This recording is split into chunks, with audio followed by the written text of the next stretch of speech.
எடுத்துக்கொள்ளலாம். யாக்கோபு 1 21 25 வரை வாசிங்க.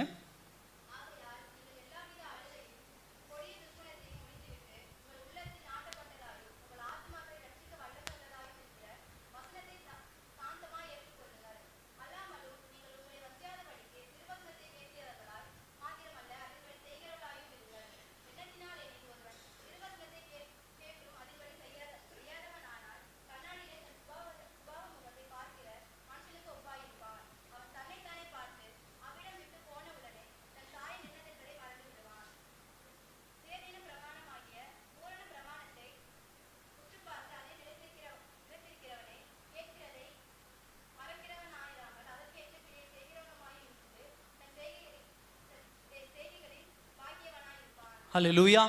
கண்களை மூடி தேவனை நோக்கி பார்க்கலாம். அன்பின் பரலோக பிதாவே, இப்படி வசனம் எங்களோடு பேசட்டும். ஆவியானவர் நீங்க எங்களோட இடைபெடுங்க, வழி நடத்துங்க. இயேசுவின் நாமத்தில் ஜெபிக்கிறோம் நல்ல பிதாவே, ஆமென். ஹல்லேலூயா.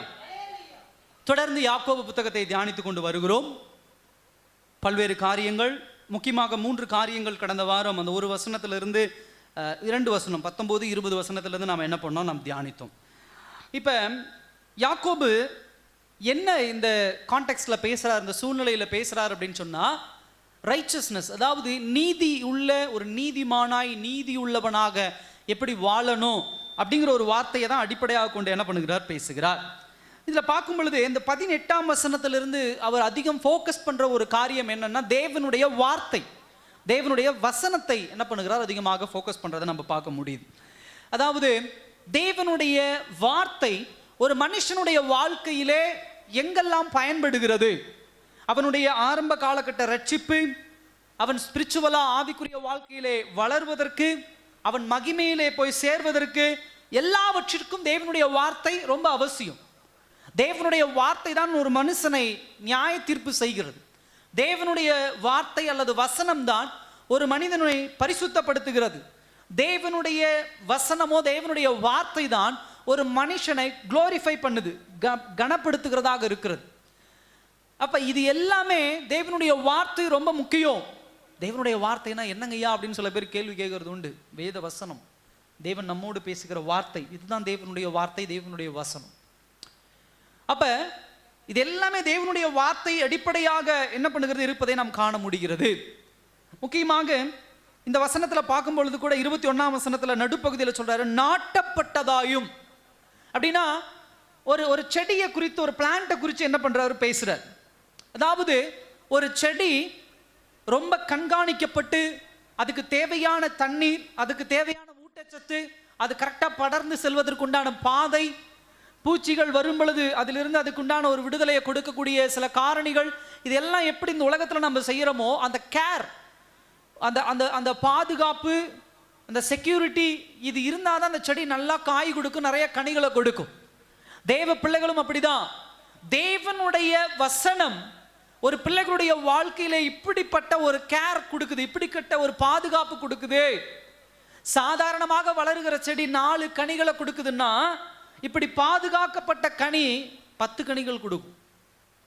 உலக பிரகாரமான மனுஷனுடைய வாழ்க்கையிலிருந்து வெளிப்படுகிற கனியை காட்டிலும் தேவ பிள்ளைகளுடைய வாழ்க்கையிலே அதிக கனிகள் உண்டு. ஏன்னு சொன்னா, தேவ வார்த்தையால் அவர்கள் என்ன பண்ணுகிறார்கள், பாதுகாக்கப்படுகிறார்கள். அப்ப அந்த வார்த்தை ரொம்ப முக்கியம். இதுல இன்னைக்கு நாம தியானிக்கிறது என்ன அப்படின்னு சொன்னா, 21ஆம் வசனத்துல கடைசி ஒரு வார்த்தை இருக்கு, வல்லமை உள்ளதா இருக்கிற வசனத்தை சாந்தமா ஏற்றுக்கொள்ளுங்கள். வல்லமை உள்ளதாய் உள்ள வசனம், பவர், வார்த்தையினுடைய வல்லமை, தேவ வார்த்தையினுடைய வல்லமை. ஐயா, நான் ரட்சிக்கப்பட்டு ரொம்ப வருடம் ஆகிவிட்டது, தேவனுடைய வசனத்தை ஏற்றுக்கொண்டு, தேவனுடைய வார்த்தை ஏற்றுக்கொண்டு ரொம்ப வருடம் ஆகிவிட்டது. ஆனால் இன்றைக்கும் என்னுடைய வாழ்க்கையிலே தேவ வசனம் வல்லமை உள்ளதாக இருக்கிறதா? அது ஒரு மிகப்பெரிய ஒரு கேள்வி. பவர் இருக்கா? தேவ வசனம் என் வாழ்க்கையில் இருக்கா? நான் படிக்கிற வேத வசனத்துக்கு வல்லமை இருக்கா? நான் உச்சரிக்கிற தேவனுடைய வார்த்தைக்கு வல்லமை இருக்கா? நான் யோசிக்கிற தேவனுடைய வார்த்தைக்கு வல்லமை இருக்கா? எங்கேயாவது நம்ம யோசித்தது உண்டா? இப்போ ஃபர்ஸ்ட் பாயிண்ட் என்ன அப்படின்னு சொன்னா, ஏன் தேவனுடைய வார்த்தை என்னுடைய வாழ்க்கையிலே வல்லமையா இல்லை? பைபிள் இன்னும் வெறும் புத்தகம் போல் இருக்கிறது. வேத வசனங்கள் இன்னும் வெறும் பேப்பர்ல எழுதப்பட்ட ஒரு வார்த்தையாக தான் என்ன பண்ணுகிறது இருக்கிறது. காலையில் சபைக்கு வரத்துக்கு முன்னாடி ஒரு 2 நிமிஷம் வெளியே நின்று, அப்போ ஒரு வயதான ஒரு ஐயாட்ட நான் பேசினேன். அவர் கிறிஸ்துவர் அல்ல. இப்போ அவர் பேசும் பொழுது வேத வசனங்களை அவ்வளோ அழகா சொல்றாரு. ரோமன் கேத்தலிக்கை பற்றி பேசுறாரு. அவர்கள் எப்படி வந்தாங்க, அவங்க என்ன பிரச்சனை, நீங்க பெண்டிகாஸ்டல்னா என்ன, நீங்க எப்படி இருப்பீங்க, பெந்தகோஸ்து கூட்டம் எப்படி இருப்பீங்க, நீங்க உங்களுடைய ஆள் யாரு, ரோமை குறித்து, போப்பை குறித்து, அப்புறம் இந்த மாதிரி பல விஷயங்கள் அவர் என்ன பண்றாரு பேசுற. ஒரு சாதாரண வேத வசனம் பைபிளே அந்த ஐயாவுக்கு கிடையாது. ஆனால் எப்படியோ அங்கே இங்கேயும் கிரகிச்சு எங்கேயோ பிடிச்சி என்ன பண்ணுறாரு, வேத வசனத்தை ஓரளவுக்கு தெளிவாக என்ன பண்ணார், மேரியை பற்றி அதாவது மரியாளை பற்றி பேசுகிறாரு, யோசேப்பை பற்றி பேசுகிறாரு, பழைய ஏற்பாடு புத்தகத்தை குறித்து பேசுகிறாரு, அற்புதங்களை பேசுகிறாரு. ஆனால் இதெல்லாம் அவர் பேசுகிறாரு. ஆனால் இந்த வார்த்தை அவருடைய வாழ்க்கையிலே வல்லமை உள்ளதா இருக்கா, பவர் உள்ளதா இருக்கானா, அது இல்லை. ஏன் அப்படின்னா அவர் இன்னும் என்ன பண்ணலை, ரட்சிக்கப்படலை. அல்லேலூயா. கடந்த சில வருடங்களாக நம்ம கவனிக்க வேண்டிய விஷயம் என்னன்னா, வேத வசனம் இன்றைக்கு நிறைய பிரசங்கிக்கப்படுது. என்ன பண்ணுது, நிறைய பிரசங்கிக்கப்படுது. டிவிகளில் நிறைய படங்கள் இப்பொழுது என்ன வருதுன்னா, வேத வசனத்தை அடிப்படையாக கொண்டு படங்கள் என்ன பண்ணுகிறது வருகிறது. நீங்கள் எத்தனை பேர் கவனிக்கிறீங்கன்னு தெரியல. பாஸ்டர் நீங்கள் தான் படம் பார்க்க வேணான்ட்டீங்க, என்னத்தை கவனிக்கிறது அப்படின்னு கேட்குறீங்க. நான் ஒரு ஸ்டில் பார்த்தேன் பேப்பரில், ஒரு நியூஸ் படிக்கும்போது நான் ஒரு ஸ்டில் பார்த்தேன். ஒரு மிகப்பெரிய ஹீரோ வெகுண்டு எழுந்து என்ன பண்ணுறாரு, ஒரு ஸ்டேஷனை நோக்கி ஓடுறார். அந்த ஸ்டில் அந்த படத்துக்கு முதல்ல போட்டிருக்காங்க. அதுக்கு பின்னாடி அந்த வசனத்தை ஃபோக்கஸ் பண்ணியிருக்காங்க. ஒரு பின்னாடி ஒரு கிறிஸ்டின் சர்ச்சு, அந்த சர்ச்சுக்குள்ள அந்த வசனத்தை ஃபோக்கஸ் பண்ணுறாங்க. என்னன்னா, உபத்திரவத்திலே பொறுமையாயிருங்கள். அல்லேலூயா. அந்த வசனத்தை ஃபோக்கஸ் பண்ணி அதுதான் அந்த படத்தினுடைய அட்வர்டைஸ்மெண்ட். இவர் வெகுண்டெழுந்து போறாரு, பின்னாடி அந்த வசனத்தினுடைய அட்வர்டைஸ்மெண்ட். நான் பார்த்து ஒரு உலக மனுஷன் வசனத்தை எப்படி அண்டர்ஸ்டாண்ட் பண்ணி வச்சிருக்கான்னு பாருங்க. இவர் கோபமா போறாரு, ஏன்னா இவருக்கு ஒரு மிகப்பெரிய உபத்திரமா, அதனால போலீஸ் ஸ்டேஷனை நோக்கி போறாரு, கோபத்தோட போய் அங்கே ஏதாவது பண்ணணும்ட்டு போறாரு. ஆனால் அவன் சொல்றான், வேத வசனத்தை சொல்லுது, உபத்திரவமா பொறுமையா இருப்பா. அப்படி ஒரு உலக பிரகாரமான மனுஷன் வசனத்தை எப்படி உபயோகப்படுத்துறான் பாருங்க. பட் அவனுடைய வாழ்க்கையில் அந்த வசனம் வல்லமை உள்ளதா இருக்குன்னா இல்லை. ஏன்னா அவனுக்கு ஒரு கண்டென்ட் தேவை. உலகம் ஃபுல்லாக தேடியாச்சு, இப்போ கண்டென்ட் எங்கேயும் இல்லை, பொருள் எங்கேயும் இல்லை, பைபிள் தான் இனி பொருளுங்கிறத தேடி கண்டுபிடிக்க ஆரம்பிச்சிட்டாங்க. இதெல்லாம் நம்ம பார்க்க முடியுது. அப்போ தேவ வசனம் ஏன் என் வாழ்க்கையில் வல்லமை உள்ளதா இல்லை அப்படின்னு சொன்னால், 21ஆம் வசனம் சொல்லுது, நீங்கள் எல்லாவித அழுக்கையும் கொடிய துர்க்குணத்தையும் ஒழித்து விட்டு. வேத வசனம் என் வாழ்க்கையில ஏன் பவர் இல்லை, வல்லமை இல்லை அப்படின்னு சொன்னா, எனக்குள்ள இருக்கக்கூடிய ஃபில்தி ஆட்டிடியூட்ஸ் அப்படிம்பாங்க, அழுக்கான குணம். ரெண்டாவது அதுல பார்க்கணும், கொடிய துர்க்குணம். அழுக்கு, கொடிய துர்க்குணம் ஒழித்து விட்டு. இந்த வார்த்தை கிரேக்க மொழியில் உபயோகப்படுத்தும் பொழுது இந்த வார்த்தையை எதோட ரிலேட் பண்றாங்க அப்படின்னு சொன்னா, நம்ம எல்லாம் பார்த்தது உண்டு, பாம்பு சட்டையை கழட்டி போட்டு பார்த்துருக்கோம். அதனுடைய தோல் மாதிரி ஒன்று இருக்கும், அதை ரிமூவ் பண்ணி போட்டு பார்த்துருக்கோம். எத்தனை பேர் பார்த்துருக்கீங்க?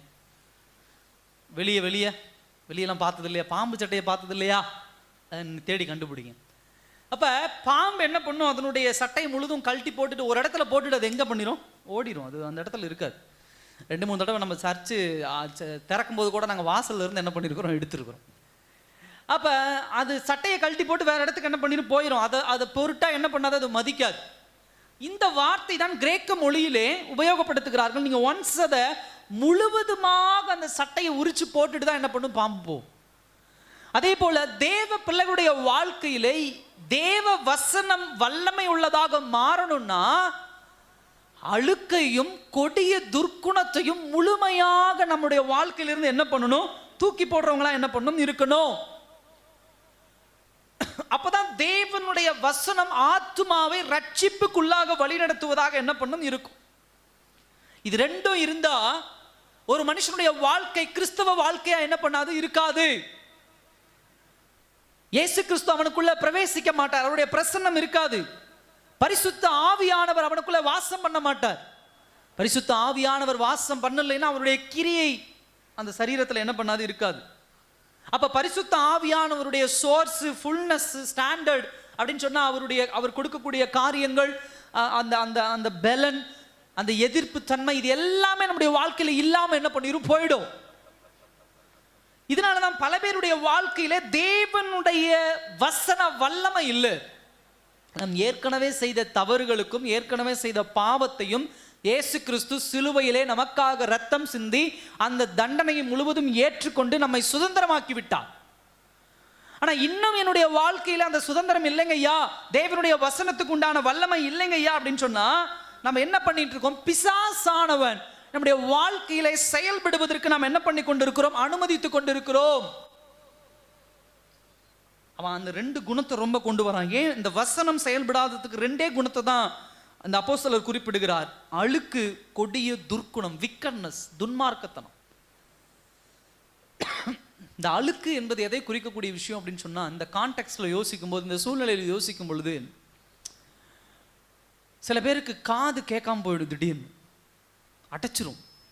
என்னன்னு போய் ஹாஸ்பிட்டலில் போய் பார்த்தா உள்ள இருந்து ஒரு பெரிய அழுக்கு அந்த இதை எடுப்புவாங்க, காதுல இருந்து என்ன பண்ணுவாங்க, எடுப்பாங்க, அதை சுத்தம் பண்ணுவாங்க. அவ்வளோ பெருசு வரும், அவ்வளோ அழுக்கு என்ன பண்ணும், வெளியே வரும். இது என்ன பண்ணுது?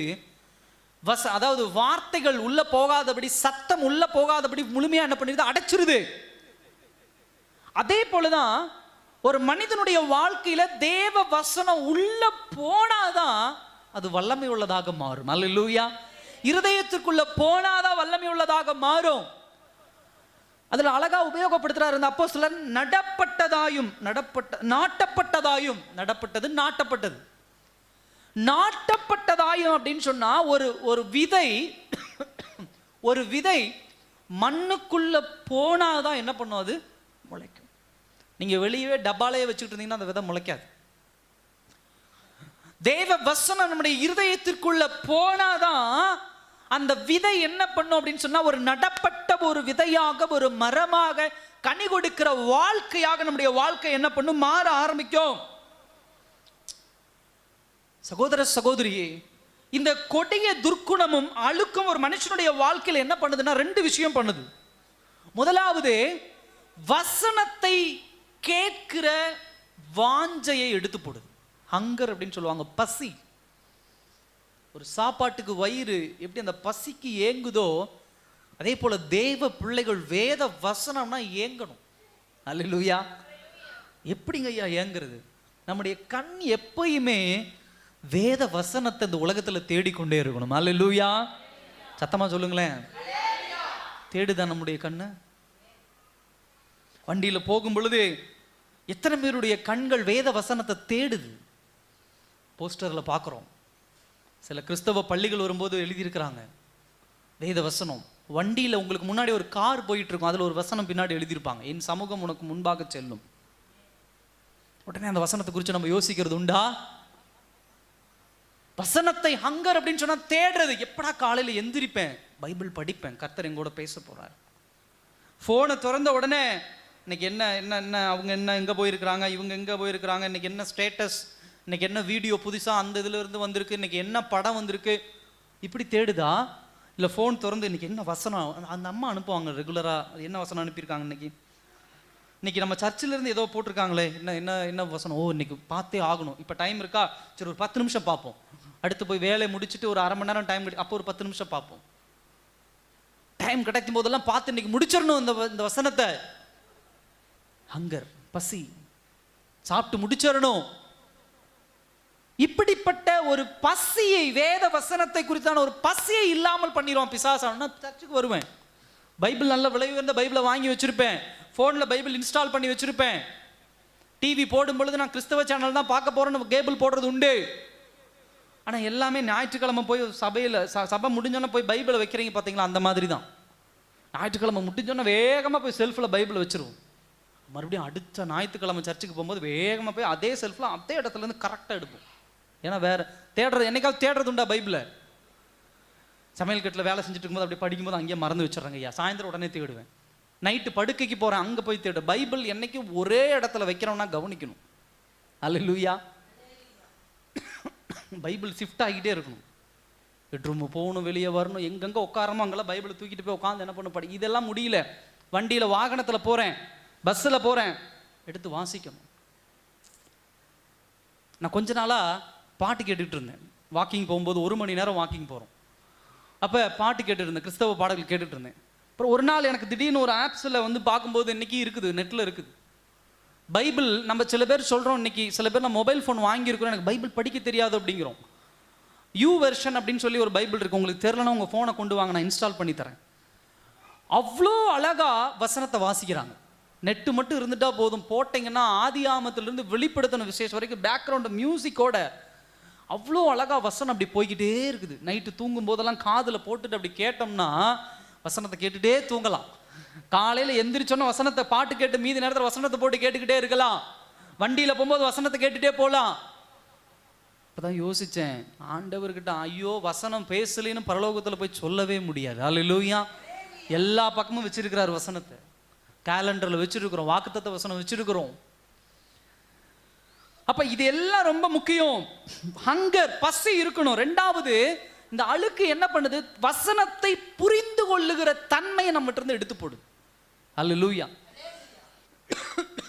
வசனத்தை புரிந்து கொள்ளுகிற தன்மை. எத்தனை பேர் நம்ம வசனத்தை புரிந்து கொள்றோம்? புரிந்து கொண்ட வசனத்தை புரிந்து கொள்ளுகிற பிள்ளைகள் ஒருபோதும் வாழ்க்கையில தடமாறி போக மாட்டாங்க. இந்த காதுல அழுக்கு அடைச்சுக்கிற மாதிரி பாவமும் தவறான காரியங்களும் அடைத்து கொண்டதுனால தான் வசனம் புரிய மாட்டேங்குது, தூக்கம் வந்துடுது. அல்லேலூயா. நான் ஆரம்பிச்சு யாக்கோபு 1ஆம் அதிகாரம் 19ஆம் வசனம்னா தலை பின்னாடி கவுந்துருது, இல்லை முன்னாடி கவுந்துருது. இல்ல, புரிந்து கொள்ளுகிற மனப்பாங்கு இருந்துச்சு அப்படின்னு சொன்னா, இன்னைக்கு நான் சொல்றேன், உங்க அக்கௌண்ட்லாம் 1500 ரூபாய் ஏற போகுது. 1500 ரூபாய்க்கு ஒரு 5 ஸ்டெப்பு நான் சொல்ல போறேன். என்ன சொல்ல போறேன்? 5 வழிமுறைகள் நான் உங்களுக்கு சொல்லித்தரேன். இந்த 5 வழிமுறைகளை நீங்க பின்பற்றினீங்கன்னா உங்க அக்கௌண்ட்ல எவ்வளவு ஏறிடும்? சத்தமா சொல்லுங்க. 1500 ரூபா ஏறிடும். அப்படின்னா என்ன பண்ணுவோம்? படிச்சவங்க படிக்காதவங்க எல்லாம் என்ன பண்ணுவோம்?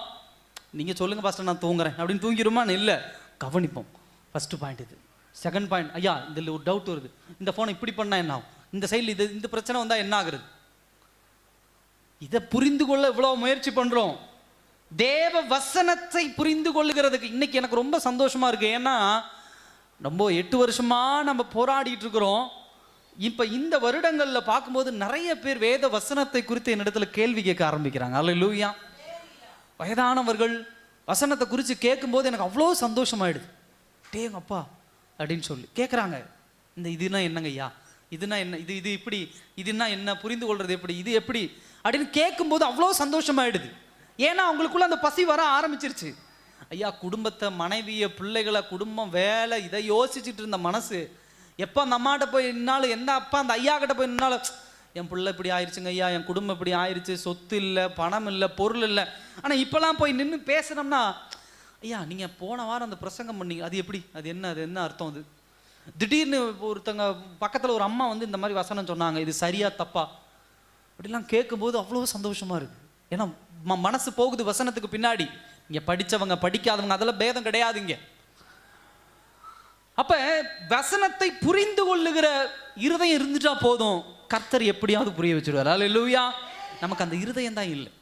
ஸோ இந்த 2 விஷயம் தான் ஒரு மனுஷனுடைய வாழ்க்கையில் ரொம்ப முக்கியமா என்ன பண்ணுகிறது இருக்கிறது. அப்ப இந்த அழுக்கை என்ன பண்ணணும், நம்முடைய வாழ்க்கையிலிருந்து எடுத்து போடணும். இந்த விக்கெட்னஸ், இந்த துர்க்க குணம், நல்லா கவனிங்க. துர்க்குணம் அப்படின்னு சொன்னா மைண்டு. இந்த மைண்டு பாவத்தில் இருக்கும் பொழுது வேத வசனத்தை சார்ந்து இருக்காது. கெட்ட வார்த்தை பேசிட்டோம்னா ஜெபம் பண்ண மனசு வராது. தப்பான காரியத்தை செஞ்சிட்டோம்னா பைபிள் படிக்க மனசு வராது. டிவி அதிகம் பார்த்துட்டு இருக்கிறோம், படங்கள் அதிகம் பார்த்துட்டு இருக்கிறோம்னா மனசு வராது. ஆனா அதுக்கு ஒரு அழகான பதில் வச்சிருப்போம். உடம்பு முடியல, போர் அடிக்குது, நான் படிச்சது தானே. நமக்காவது ஆதியாம் புத்தகத்திலிருந்து வெளிப்படுத்தின விசேஷம். தாவீது காலத்துல எவ்வளவு வசனம் இருந்தது? சத்தமா சொல்லுங்க, சொல்லுங்க, உங்களை தான் கேட்கிறேன். தாவீது சொல்றார், உங்களுடைய வசனம் எனக்கு பாதையும் எனக்கு வெளிச்சமுமா இருக்குது அப்படின்னு சொல்லி சொல்றார். இன்னைக்கு நமக்கு 66 புத்தகங்கள் இருக்கு. தாவீது காலத்துல தாவீதுக்கு எத்தனை புத்தகம் இருந்துச்சு? 5 ஆகமங்கள். பஞ்சாகமம் என்ன இருந்துச்சு? பெண்டாட்டுக்கு அப்படின்னு சொல்லுவாங்க. ஆதியாகமம், யாத்ராகமம், லேவியராகமம், என்னாகும், உபாகம். இதுதான் தாவீதுடைய காலத்தில் இருந்த புத்தகங்கள். ஆனா சாகர வரைக்கும் தாவீது சங்கீதம் 119 வாசிச்சு பாருங்க. உங்களுடைய வசனம் என் பாதைக்கு வெளிச்சமும் எனக்கு தீபமுமா இருக்கிறது அப்படிங்கிறார். 5 புத்தகத்தையே திரும்ப திரும்ப வாசிக்கிறார். இவர் சொல்லலை எனக்கு போர் அடிக்குது, நான் அது ஏற்கனவே படிச்சுட்டேன் அப்படின்லாம் சொல்லலை. தினந்தோறும் வேத வசனம். இன்னொரு அழகா சொல்றாரு, இரவிலும் நான் என்ன பண்றேன், தியானிக்கிறேங்கிறார். இரவிலும் நான் தியானிக்கிறேன் அப்படிங்கிறார். இந்த 5 புத்தகத்தை எவ்வளவு நம்மளாம் என்ன பண்ணுவோம்? 66 புத்தகங்களை கொடுத்தே நம்ம சொல்றோம் படிச்சு முடிச்சுட்டேன், அதெல்லாம் எனக்கு தேவையில்லை, எனக்கு தெரியாதா என்ன அப்படின்னு நினைக்கிறோம். இல்ல, தாவீதை யோசிங்க. 66 புத்தகங்கள் ரொம்ப முக்கியம். ஏன்னா நம்முடைய சிந்தையை பரிசுத்தமாக வைத்துக் கொள்ளணும் அந்த 66 புத்தகங்களால மாத்திரம் தான் முடியும். அல்லேலூயா. நீங்க வேற என்ன வேணா முயற்சி பண்ணுங்க, உங்களுடைய சிந்தையை துர்க்குணத்திலிருந்து எடுத்து போனா எடுத்து போடவே முடியாது. இந்த 2 காரியம் ரொம்ப முக்கியம் உங்க வாழ்க்கையில. அழுக்கு இருக்கக்கூடாது, துர்க்குணம் இருக்கக்கூடாது. இந்த பாயிண்ட் முடிஞ்சு. 2வது ஒரு பாயிண்ட் என்ன சொல்றாரு அப்படின்னா, இந்த வசனத்தை முடிச்சு, இந்த வார்த்தை முடிச்சு நான் நேரா என்ன பண்றேன், மெயின் பாயிண்ட்டுக்கு நான் போறேன். ஹியூமிலிட்டி, சாந்தமாய் என்ன பண்ணுங்க, சாந்தமாய் ஏற்றுக்கொள்ளுங்கள். வேத வசனத்தை எப்படி ஏற்றணும், பொறுமையா ஏற்றுக்கொள்ளும். தேவ வசனத்தை பொறுமையா என்ன பண்ணும், ஏற்றுக்கொள்ளும். டீச்சபிள் ஸ்பிரிட் அப்படின்னு சொல்லுவாங்க. அதாவது கற்றுக்கொள்ளுகிற ஒரு ஆவி என்னைக்கு ஒரு மனிதனுக்குள்ள வருதோ அப்பொழுதுதான் வேத வசனத்தை கற்றுக்கொள்ளுகிற ஏற்றுக்கொள்ளுகிற மனப்பாங்கு வரும். இல்லைன்னா அவன் ரட்சிக்கப்பட்டு 10 வருஷம் ஆனாலும் 15 வருஷம் ஆனாலும் வேத வசனங்களை தர்க்கம் பண்ணுகிறவனாக என்ன பண்ணுவான் இருப்பான். தர்க்கம் அப்படின்னு சொன்னா அது முரண்பாடு பண்ணிக்கிட்டே இருப்பான். சில பேர் நம்ம பார்ப்போம், என்ன வசனம் பேசினாலும் இது எப்படி இப்படி வரும், அது எப்படி அப்படி வரும், இந்த வசனம் இங்கே இப்படி போட்டிருக்கேன், அந்த வசனம் அப்படி போட்டிருக்குதே, அது அப்படி இருக்குதே. இந்த கற்றுக்கொள்ளுகிற ஆவி இல்லாமல் அந்த தர்க்கம் பண்ணுகிற ஆவி எவனுக்குள்ள இருக்குதோ அவன் உருப்பட மாட்டான். அல்லேலூயா. அவன் வாழ்க்கையை பாருங்க, நான் நிறைய பேரை பார்த்தது உண்டு. வாயை திறந்தாவே அப்படியே பெரிய யாக்கோபு பக்கத்துலையும் பவுல் பக்கத்துலையும் உட்காந்து இவங்க சொல்லி டிகேட் பண்ண மாதிரி, மோசே பக்கத்தில் உட்காந்து இவங்க வசனம் சொன்ன மாதிரி வசனத்தை தர்க்கம் பண்ணிக்கிட்டு அது எப்படி சரியாகும், இது எப்படி சரியாகும், இது இந்த முறை ரைட்டா, நகை போடுறது இது சரியாகுமா, ஞானஸ்தானம் எடுக்கிறது இப்படி சரியாகுமா, ரிச்சுவல் இப்படி. நீ நில்லு, உன் வாழ்க்கையை கொஞ்சம் காட்டுன்னா அங்கே வெறும் குப்பையா இருக்கும். ஏன்னா அவனுக்கு அந்த டீச்சபிள் ஏற்றுக்கொள்ளுகிற ஆவி இல்லை, சாந்தமா ஏற்றுக்கொள்ளுகிற ஆவி கிடையாது. தர்க்கம் பண்ணுகிற ஆவி பிசாசானவனுடைய ஒரு காரியம். உன் வசனம் உள்ள போகாம வெளியே வாமிட் பண்ணிக்கிட்டே இருக்கு, வாந்தி எடுத்துக்கிட்டே இருக்கிறது. நீ என்ன உட்காந்து வேத வசனத்தை தியானிச்ச, நீ என்ன உட்காந்து வேத வசன கான்டெக்ஸ்ட் புரிஞ்சுக்கிட்ட, என்ன உட்காந்து வேத வசனத்தை ஆராய்ந்த. சரி, நான் ஆராய்ந்தேன், நான் தர்க்கம் பண்றேன், ஓகே. உன்னுடைய ஸ்பிரிச்சுவல் லைஃப் எப்படி இருக்கு, உன்னுடைய ஆவிக்குரிய வாழ்க்கை எப்படி இருக்குது, ஏமாற்று, பொய், புரட்டு, இதுதான் உன் வாழ்க்கையா இருந்துச்சு அப்படின்னா நீ தர்க்கம் பண்ற அளவுக்கு உன் லைஃப்ல அப்படி தள்ளி பார்த்தா என்ன இருக்கு, உங்ககிட்ட என்ன குணம் இருக்கு. நல்லா கவனிங்க, வேத வசனத்தை கற்றுக்கொள்ளுகிற ஸ்பிரிட் இருக்கணும், கற்றுக்கொள்ளுகிற ஆவி இருக்கணும். அப்ப அந்த ஆவி ஒரு மனிதனுக்குள்ள வரணும்னா சாந்தமா ஏற்றுக்கொள்ளுகிற ஒரு காரியம்.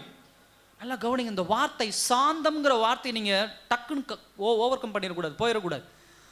ஏன் அப்படின்னு சொன்னா, சாந்தம் போது இப்போ நீங்கள் எல்லாம் உட்காந்து இருக்கிறீங்க, இப்போ சாந்தமாக இருப்பீங்கன்னா நெடுன்னு போய் யாரையோ ஒருத்தர் பலாருன்னு அப்பிடுறேன், என்ன பண்ணுவீங்க, சாந்தமாக இருக்கிறேன் பாஸ்டர் இருப்பீங்களா? இருக்க முடியாது. டக்குன்னு நம்மளை அறியாமல் என்ன பண்ணிடும், கோவம் என்ன பண்ணி நம்மளை அறியாமல் என்ன பண்ணிடும், ஒரு கோவம் வந்துடும்.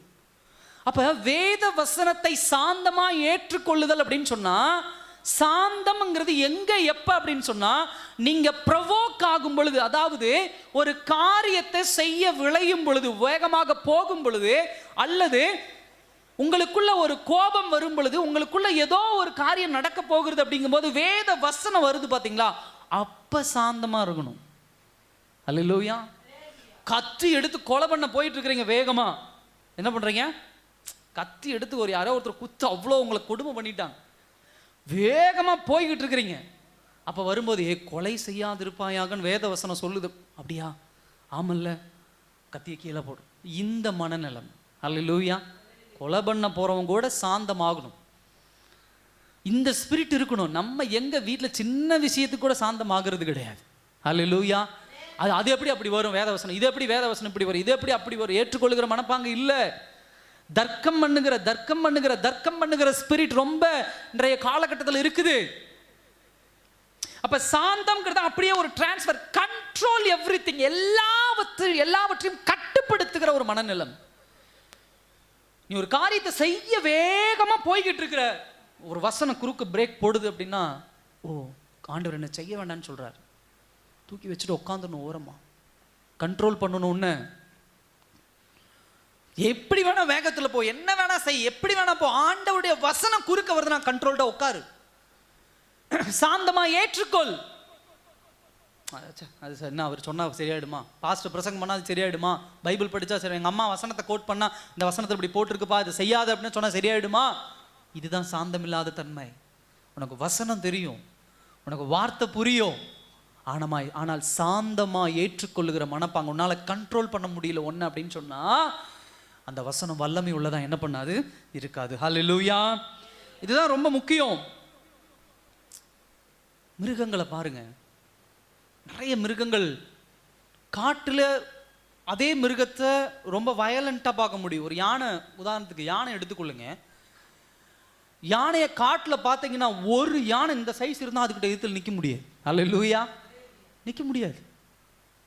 ஒரு நாள் என்னுடைய லைஃப்ல நடந்த விஷயங்களை ஒருத்தர் சொன்னார். இந்த யானையை பற்றி பேசும்போது அவர் ஒரு காட்டுவாசியாக இருந்தார். சொன்னார், நான் சொன்னேன் அவர்கிட்ட, ஏங்கய்யா கீழே இறக்கத்தில் ஓடி இருந்தால் யானைக்கிட்ட இருந்து தப்பிச்சிருக்கலாம், இல்லை நான் அப்படி ஓடாமல் விட்டுட்டேன் அப்படின்னு. அவர் சொன்னார், தம்பி நீ எப்படி ஓடினாலும் யானை பிடிச்சி உன்னை கொல்லணும்னு நினச்சா என்ன பண்ணிடும், கொன்று. நீ என்ன வேகத்தில் வேணா ஓடு, இல்லை அது சைஸ் பெருசு இல்லை அப்படின்னு சொல்லி, உன்னை பிடிக்கணும்னு நினச்சா அது எந்த கிலோமீட்டர் வேகத்தில் வேணா என்ன பண்ணும், ஒடியாந்து உன்னை தாக்கும்.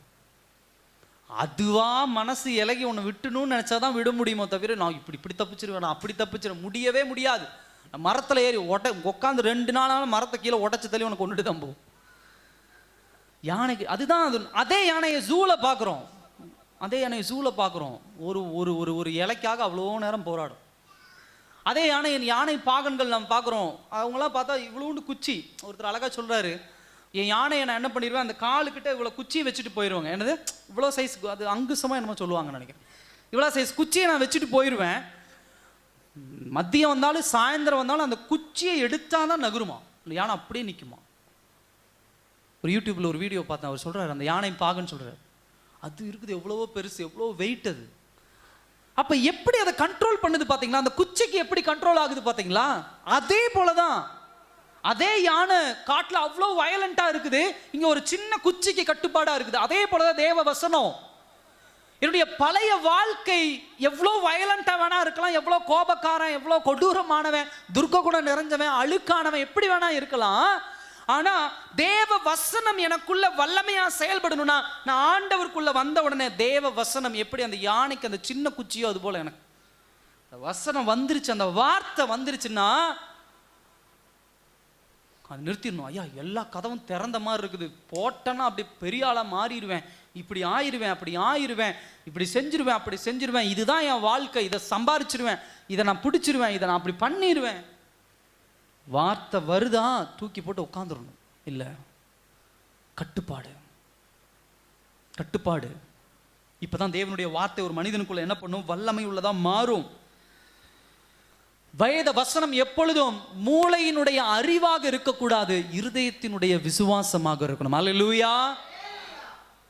எல்லாரும் சொல்லாம அந்த வார்த்தைய, வேத வசனம் மூளையின் அறிவாக இருக்கக்கூடாது, இருதயத்தின் விசுவாசமாக இருக்கணும். அல்லேலூயா. சொல்லிக்கிட்டே இருங்க இந்த வார்த்தையை உங்க வாழ்க்கையில. எப்பயும் வேத வசனத்தை படிக்கும்போது மூளைக்குண்டான அறிவா படிக்காதீங்க, இருதயத்துக்குள் விசுவாசத்தை தூண்டி விடுகிற ஒரு வார்த்தையாக, எனக்குண்டான ஒரு வார்த்தை, நான் இருக்கிற சூழ்நிலைக்குண்டான ஒரு வார்த்தை, என்னுடைய கிரியைக்குண்டான ஒரு வார்த்தை. அப்படிதான் வேத வசனத்தை தேடணும். அதான் ஸ்பிரிச்சுவல் லைஃப், அதான் ஆவிக்குரிய வாழ்க்கை. இப்ப முக்கியமான ஒரு பகுதிக்கு நேராக வந்திருக்கிறோம். அந்த வார்த்தையை பாருங்க, என்ன சொல்லியிருக்கிறாரு 21, வல்லமை உள்ளதா இருக்குது, பவர். என்னங்க இந்த வேத வசனத்துல வல்லமை? புக்கு பார்க்குறேன், 66 புத்தகம் இவ்வளவு, இதுல என்ன வல்லமை இருக்குது? ஏன்னா வல்லமைன்னா நம்ம மைண்ட்ல எப்படி பவர்னா எப்படி வச்சிருக்கிறோம் அப்படின்னு சொன்னா, தேவன் செய்த அற்புதங்களை ஒரு மைண்ட் செட்டா வச்சிருப்போம். இன்னொன்று எப்படி வச்சிருப்போம், உலகபூர்வமாக டக்குன்னு அப்படி நடந்துடணும், டகார்னு இப்படி நடந்துடணும், டக்குன்னு இப்படி வந்துடணும். அப்படி கதவை சாத்தி இருக்கும்போது ஒரு மூலையில் என்ன பண்ணிடணும், ஒரு மூட்டை பணம் வந்துடணும். இதுதாங்க வல்லமை. அப்படி கையை வச்சு இப்படி பண்ணா வந்துடணும். அது இல்லை. யாக்கோபு இந்த இதுலயே ஒரு 8 விதமான வேத வசனத்தினுடைய வல்லமையை சொல்றார். நோட் பண்ணிக்கோங்க. முதல் காரியம் என்ன அப்படின்னு சொன்னா 18ஆம் வசனத்தை எடுத்துக்கொள்ளுங்களேன். 18:1-18 ஒருத்தர் வாசிங்க, அந்த வசனத்தை வாசிங்க.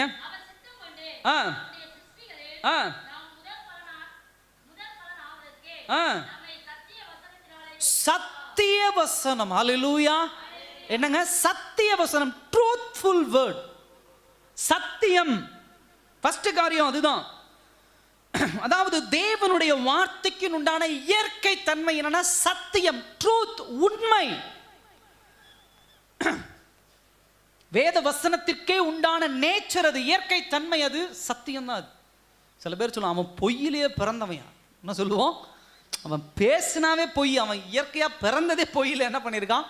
பிறந்திருக்கான். அதனுடைய நேச்சர் அதுதான், அதனுடைய இயற்கை தன்மை அதுதான். பாகற்காயினுடைய இயற்கை தன்மை என்ன சொல்லுங்க? கசப்பு. அதனுடைய நேச்சர் அது. அதிலிருந்து தன்னை என்ன பண்ணாது?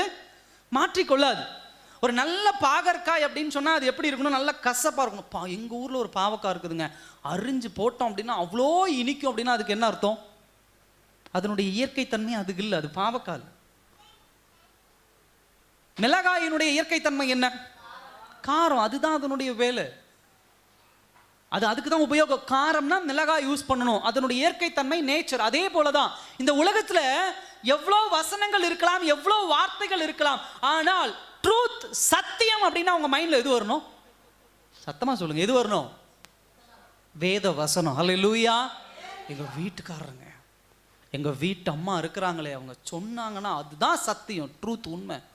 எங்க வீட்டுக்காரர் பேசினாதான் உண்மை, எங்க அப்பா பேசினாதான் உண்மை, எங்க குடும்பம் தான் உண்மை.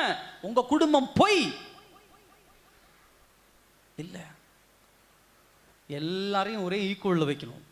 உண்மை அப்படின்னா நீங்க என்ன சொல்லணும்? யாராவது சொன்னாங்கன்னா உண்மைனா வசனத்தை மட்டும்தான் நான் நம்புவேன். ஹல்லேலூயா.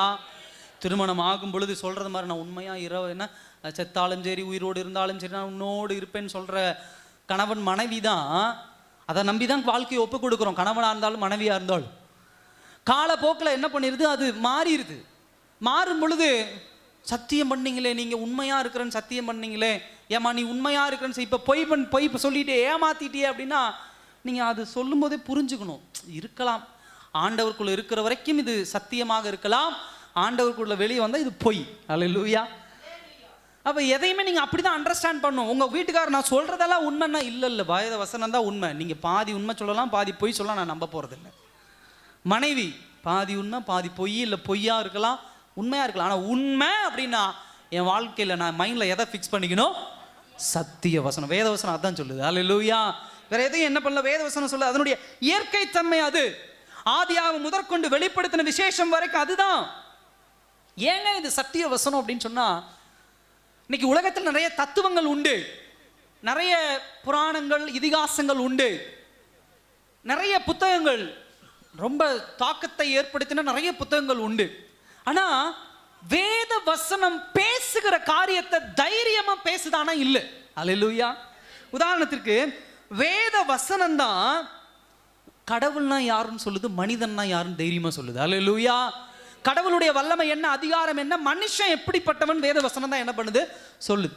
இன்னைக்கு இந்த வசனங்களை படிக்கும் பொழுது எங்க வீட்டுக்காரெல்லாம் அப்படி இருக்க மாட்டாரு, எங்க வீட்டம்மாலாம் அப்படி இருக்க மாட்டாங்க அப்படின்னு மனசுக்குள்ள இருக்கும். ஆரம்ப காலகட்டத்தில் இதே ஒரு 5 வருஷம் போய் ஒரு 10 வருஷம் போய் இதுலையாவது ஒரு ஏமாற்றப்பட்ட பிறகு அப்போ சொல்லுவோம், வீட்டுக்காரரை ஏமாத்திட்டாரு, எங்க வீட்டம்மா ஏமாத்திட்டாங்க, வசனம் தான் உண்மை. ஹல்லேலூயா. அப்ப ஒரு மனுஷனை குறித்து, ஒரு மனிதனை குறித்து அவ்வளவு தெளிவா சொல்லுது, கடவுளை குறித்து அவ்வளவு தெளிவா என்ன பண்ணுது சொல்லுது. அதே போல வேத வசனம் தான் நீதினா என்ன, பாவம்னா என்னன்னு கரெக்டா பேசுது. ஹல்லேலூயா. அது யாருக்காவது சாதகமா பேசி பார்த்துருக்கீங்களா? சொல்லுங்களேன். ஐயா வேத வசனம் எங்க வீட்டுக்காரருக்கு தான் சப்போர்ட் பண்ணுது சொல்ல முடியுமா? ஐயா வேத வசனம் எங்க மனைவிக்கு தான் சப்போர்ட் பண்ணுது. ஐயா அந்த பாவத்துக்கு அது அப்படி சப்போர்ட் பண்ணுது, இந்த பாவத்துக்கு எதிர்த்து நிக்குது சொல்ல முடியுமா? இதுதான் நீதி, இது பாவம். ஸ்டடியா நின்று என்ன பண்ணும்? வேத வசனம் பேசும். அடுத்தது வேத வசனம் தான் கடந்த காலம், நிகழ்காலம், எதிர்காலத்தை தெளிவா பேசுது. ஹல்லேலூயா. எல்லாவற்றையும் தெளிவா பேசு. எனக்கு ரொம்ப ஆச்சரியமான விஷயம் அதுதான். நோவாவை பெருமையா பேசின வேத வசனம் நோவாவை அவனுடைய குற்றத்தையும் பேசியிருக்கு. என்ன பண்ணார் நோவா? அதை விட அவர் பண்ண மிகப்பெரிய தப்பு என்னன்னா, குடிச்சிட்டு படுத்து கிடந்தார். அல்லேலூயா. உத்தமன் என்று நோவாவின் கண்கள், நோவாவுக்கோ கர்த்தருடைய கண்களில் என்ன பண்ணுச்சு? கிருபை கிடைத்தது. பைபிள் அப்படின்னு சொல்லுது. அதுக்கடுத்து என்ன சொல்லுது? அதெல்லாம் முடிஞ்சதுக்கு அப்புறம் குடித்து வெறித்து ஆடை விலகி போகிற அளவுக்கு என்ன பண்ணியிருந்தார்? படுத்திருந்தார். சொல்லுது, தாவீதின் இருதயத்துக்கு ரொம்ப பிரியமானவன்.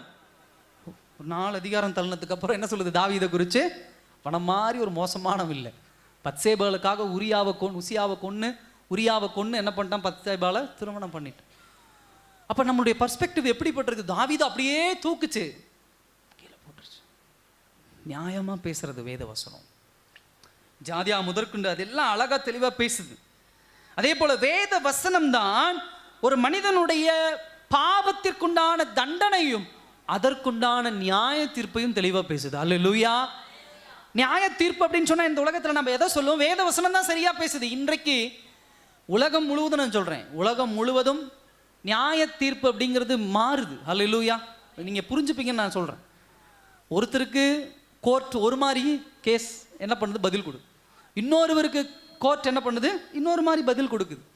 அதில் எப்படி அது நியாய தீர்ப்பு பண்ணுறாங்க அப்படின்னு சொன்னால் உலகம் முழுவதும் நான் சொல்கிறேன், அதை வாதாடுறாங்க பார்த்தியா, அவங்களுடைய திறமை. அதை வச்சு தான் அவங்க என்ன பண்ணுறாங்க, எது சரி எது தவறுன்னு என்ன பண்ணுறாங்க நியாயம். ஆனால் வேதவசனம் அப்படி கிடையாது. நீ எவ்வளோ பெரிய மகா பரிசுத்தவானா இருந்து ஒரு பாவம் பண்ணன்னா நீ பாவிதான். அதுக்குண்டான தண்டனை என்ன பண்ணும்? அனுபவிச்சு தான் ஆகணும். நான் ரொம்ப பரிசுத்தமானா 10 வருஷம் இருந்தாங்க ஐயா, இப்போ எனக்கு அது எப்படின்னா இல்லை. உன்னுடைய தேவை என்ன, உன்னுடைய பிரச்சனை என்ன, அது அழகாக என்ன பண்ணுது சொல்லுது. வேத வசனம் தான் தேவனுடைய கிருபையை பற்றி பேசுகிறது, தேவனுடைய இரக்கத்தை குறித்து பேசுகிறது. வேத வசனம் தான் இந்த உலகத்தில் ஒரு மனிதனுக்கு உண்டான ரட்சிப்பை குறித்து என்ன பண்ணுகிறது? பேசுகிறது. ஹல்லேலூயா. முதலாவது பாயிண்ட், வேத வசனம் வார்த்தையின் வல்லமை என்னன்னா உண்மை, பவர். அதுதான் உண்மை. ரெண்டாவது காரியம் அதே இதில் சொல்றாரு, அடுத்த ஒரு பாயிண்ட் சொல்றாரு, நம்மை சத்திய வசனத்தால் என்ன பண்ண? ஜெனிப்பித்தார். ரெண்டாவது தேவனுடைய வார்த்தைக்குண்டான வல்லமை என்ன அப்படின்னா ரீஜெனரேஷன், ஜெனிப்பிக்கிற வல்லமை, திரும்ப மறுபிறப்பு அடைய செய்கிற ஒரு வல்லமை. ஒரு மனுஷனுடைய வாழ்க்கையிலே அவன் தாயின் வயிற்றிலே ஆதாம் ஏவாளுடைய சந்ததியாக பிறக்கிறான்.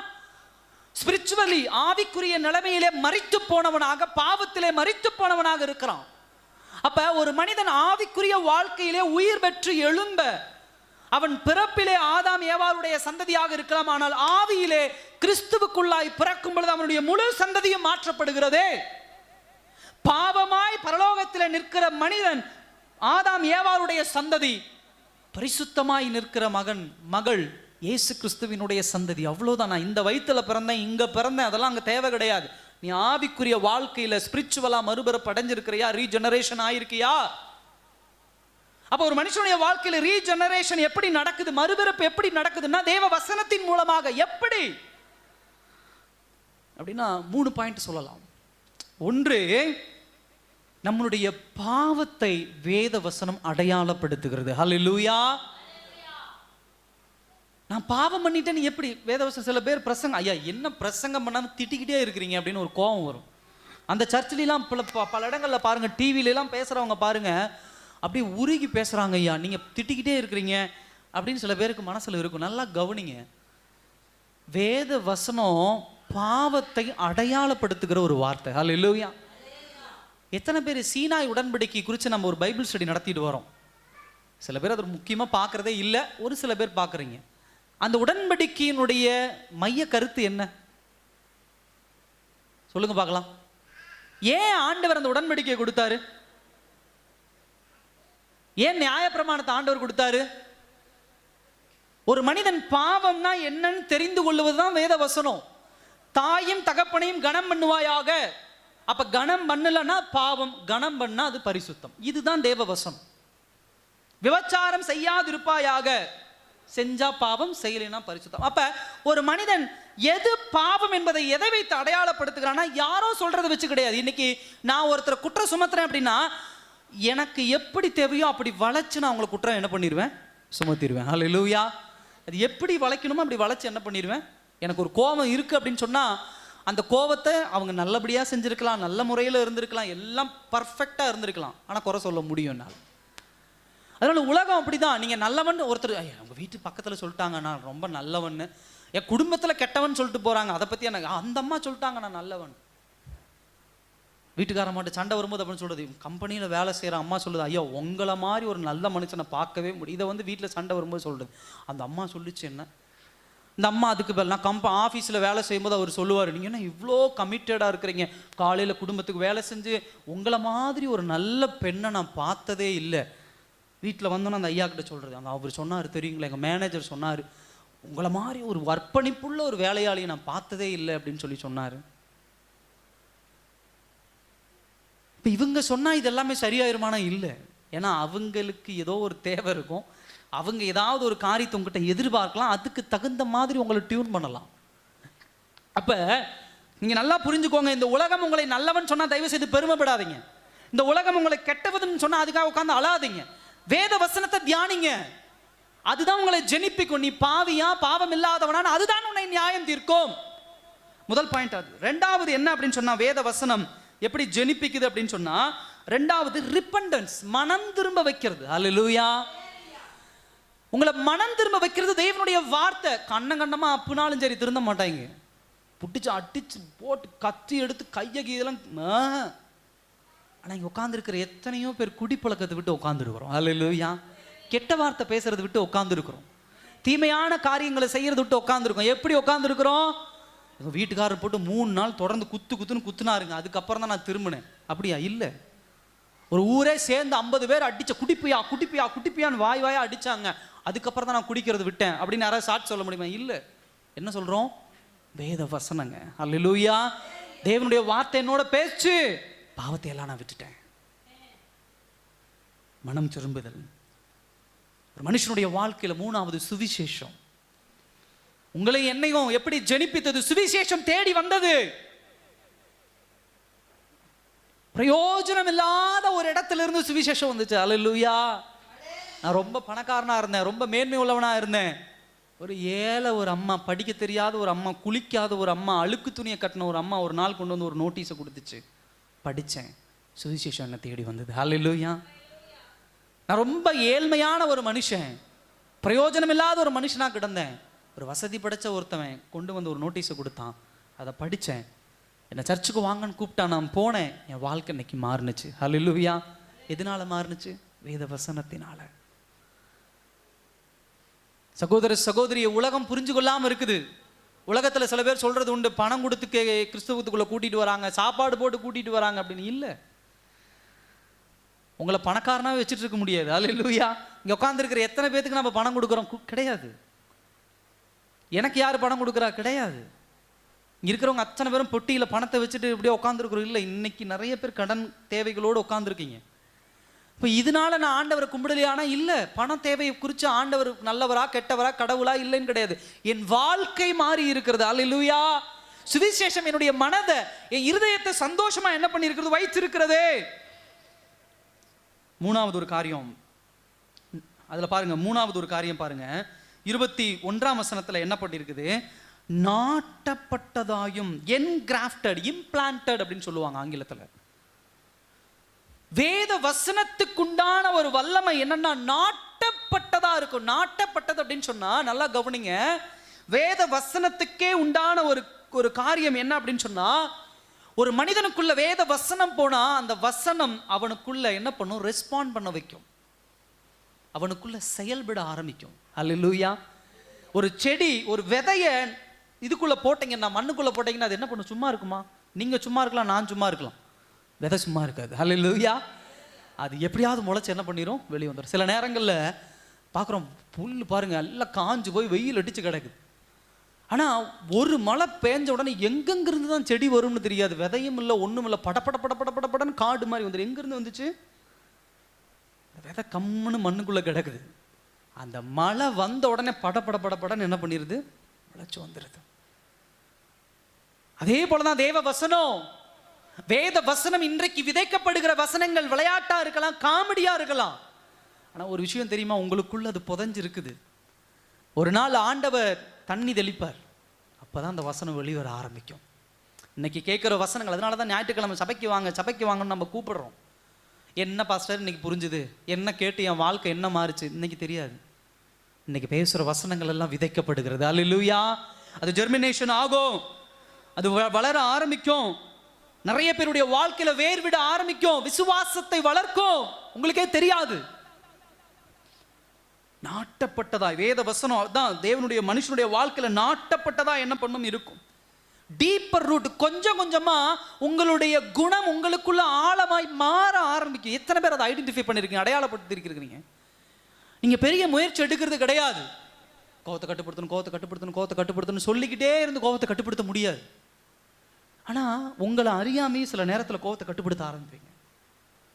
இல்லை அது என்னன்னே தெரியல, போன தடவையெல்லாம் எனக்கு கோவம் ரொம்ப பெரிய பிரச்சனை பண்ணிட்டேன், இந்த தடவை அதை விட ஒரு பெரிய பிரச்சனை வந்துச்சு, ஆனால் என்னை அறியாமையே என் கோவம் எனக்குள்ள கண்ட்ரோல் ஆயிடுச்சு பாஸ்டர் சொல்கிறோம். பாஸ்டர் முன்னெல்லாம் கூப்பிடாம குடிக்க போயிடுவேன், கூப்பிடாம பாவம் பண்ண போயிடுவேன். இப்போ என்னென்னமோ கொடுத்து என்னை கம்பல் பண்ணுறாங்க, ஆனால் என் மனசு வரமாட்டேங்குது பாஸ்டர் அந்த காரியத்தை செய்யறதுக்கு.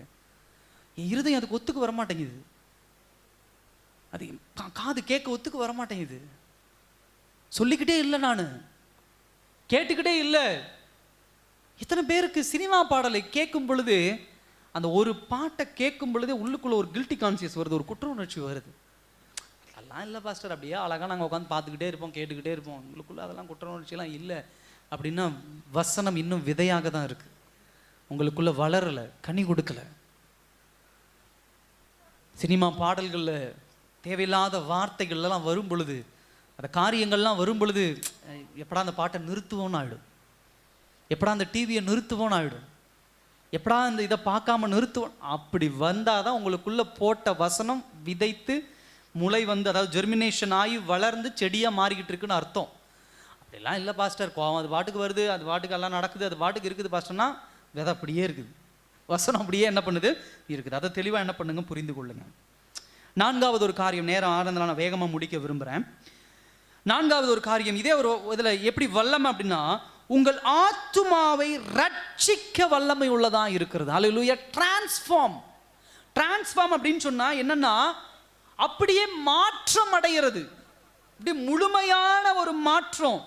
இந்த முழுமையான மாற்றம் ஒரு மனுஷனுக்குள்ள எப்ப வரும் அப்படின்னு சொன்னா, ஆத்துமா ரட்சிக்கப்படும் பொழுது. சோல்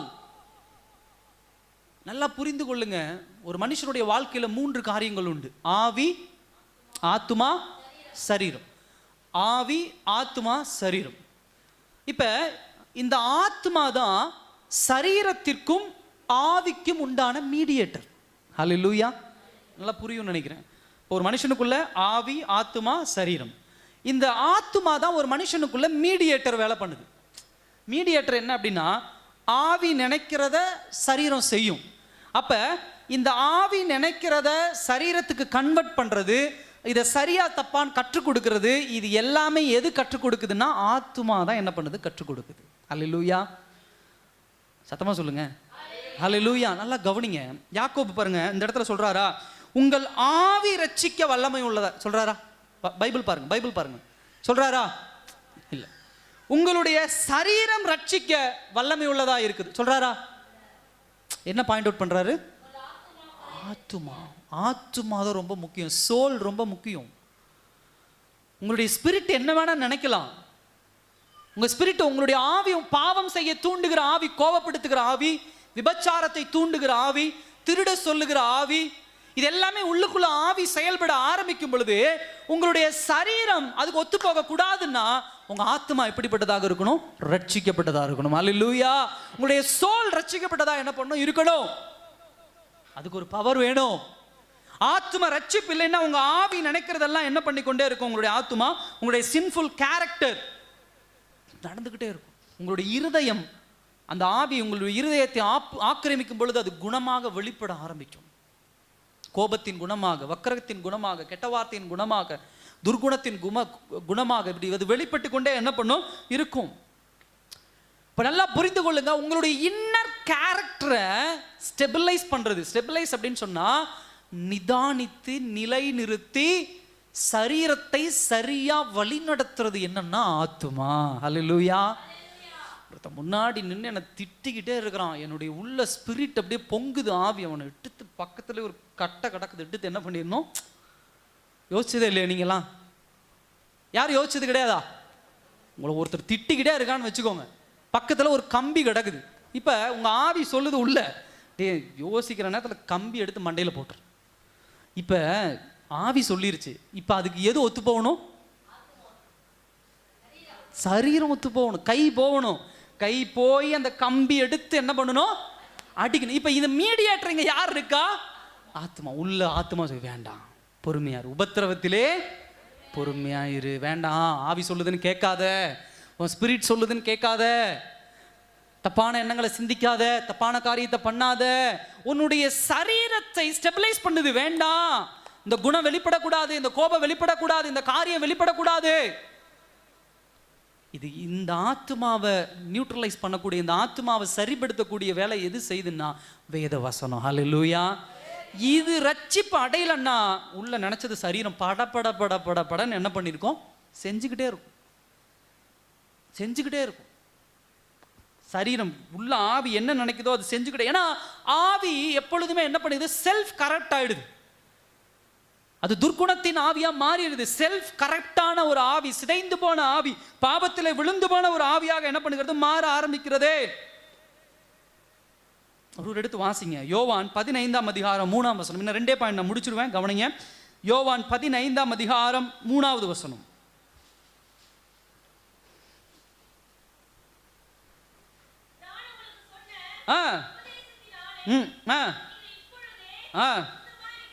நான் உங்களுக்கு சொன்ன உபதேசத்தினாலே நீங்கள் என்ன பண்ணிருக்கிறீங்க?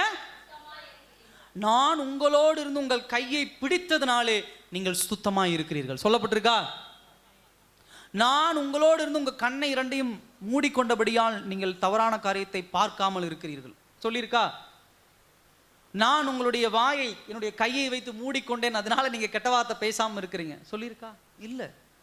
நான் சொன்ன உபதேசம், ஹல்லேலூயா, நான் சொன்ன வார்த்தை, நான் சொன்ன வார்த்தை. அப்ப எங்கேங்க அந்த வார்த்தை செயல்படுது? ஆத்துமால. ஆத்துமாவை ரட்சித்து என்ன பண்ணுது? வழி நட. 5வது இந்த வார்த்தையின் வல்லமையை பாருங்க. 5வது சொல்றாரு, கண்ணாடியிலே 23ஆம் வசனம், கண்ணாடியிலே தன் சுபாவ முகத்தை பார்க்கிற மனுஷனுக்கு ஒப்பாயிருக்கிறது. மிரர். அல்லேலூயா. வேத வசனம் ரிவீலிங் பவர் கொண்டது. ரிவீலிங்னா வெளிப்படுத்துகிற வல்லமை. யாரோ ஒருவர் உங்க முன்னாடி வந்து நின்று நீ குற்றவாளின்னு சொல்ல தேவையில்லை. குற்றவாளி, நீங்க கண்ணாடி முன்னாடி நின்று இருக்கிறீங்க. நீங்களோ நானோ என்ன பண்றோம்? கண்ணாடிக்கு முன்னாடி நிற்கிறோம். அப்போ இங்கே ஏதோ ஒன்று ஒரு கறி அப்பி இருக்குன்னு வச்சுக்கோங்களேன். இப்போ பக்கத்தில் இருக்கிறவங்க வீட்டு அம்மாவோ வீட்டு ஐயாவோ யாரோ வந்து, ஏங்க அவங்க நெத்தியில் கறி அப்பி இருக்குதுங்க, ஏங்க உங்கள் நெத்தியில் கறி இதாக இருக்குது அப்படின்னு சொல்ல வேண்டிய அவசியம் உண்டா? ஏன்? நீங்கள் எதுக்கு முன்னாடி நிற்கிறீங்க? கண்ணாடி. அது உங்களுக்கே தெரியும். அப்போ நான் அதை அழைக்காமல் இருக்கிறேன்னா என்ன அர்த்தம்? அது என்னுடைய விருப்பம். என் கண்ணாடி காட்டி கொடுத்துருச்சு, ஏன் உன் நெத்தியில் ஒரு கறி மாதிரி ஒன்று ஒரு அழுக்கு ஆயிருக்குப்பா அப்படின்னு காட்டி கொடுத்துருச்சு. கண்ணாடி வேலை அதனுடைய வேலை சிறப்பாக செஞ்சிருச்சு. இப்போ நான் தான் அதை என்ன பண்ணுறேன்? அழைக்காமல் இருக்கிறேன். இதில் இன்னொருத்தர் வந்து என்னை சுட்டி காட்ட தேவையில்லை. ஏப்பா கண்ணாடிக்கு முன்னாடி நீங்கள் தேவையில்லை. தேவனுடைய வசனத்தினுடைய வல்லம் அதுதான். அது ஒரு ஸ்பிரிச்சுவல் மிரர். கண்ணாடி எப்படி உன்னுடைய மாம்சத்தை காட்டுதோ அதே போலதான் வேத வசனம் என்ன பண்ணும்னா உன்னுடைய ஸ்பிரிச்சுவல் ஆவிக்குரிய வாழ்க்கையின் குணாதிசயங்களை காட்டுகிற ஒரு கண்ணாடி. அல்லேலூயா. கண்ணாடி அது. திருடாதிருப்பாயாக, திருடக்கூடாது அப்படின்னு ஒரு வேத வசனம் வார்த்தை வருது. அது உங்க கண்ணாடியா பாக்குறீங்க. இப்ப உங்க அது என்ன பண்ணும்? நீ திருடி இருக்க. அல்லேலூயா. என்ன பண்ணும்? நீ திருடி இருக்க. இப்ப நான் போய் உங்களை கஷ்டப்பட்டு கண்டுபிடிச்சு நீ திருடி இருக்க அப்படின்னு ஐடென்டிஃபை பண்ணுவதை காட்டிலும் வேத வசனம் இங்க எத்தனை பேருக்கு அப்படி நமக்கு காட்டுது? வேத வசனம் எல்லாருக்கும் காட்டுது. உங்களுக்கு, எனக்கு, நம்முடைய பாவங்களை இன்னைக்கு சுட்டி காட்டுது. இன்னைக்கு என்னுடைய பாவத்தை சுட்டி காட்டுகிறது. உங்களுடைய பாவத்தை இன்னைக்கு வேத வசனம். இங்க இருக்கிறவங்க யாருமே சொல்ல முடியாது, இல்ல பாஸ்டர் அப்படிலாம் எனக்கு ஒன்றும் தெரியல, நான் பண்ற இந்த வாரத்துல பண்ண தவறு ஒண்ணு கூட இன்னைக்கு வரல, சொல்ல முடியுமா யாராவது? தெரிந்தோ தெரியாமலையோ ஒரு தவறு பண்ணும். தவறு அப்படின்னு சொன்னா நான் கொலை பண்ணனா, நான் திருடுனா, விபச்சாரம் பண்ண, அப்படி இல்லை. கோபத்துல ஒரு வார்த்தையை விட்டுறோம், அது சுட்டி காட்டும். அதனால இல்லை.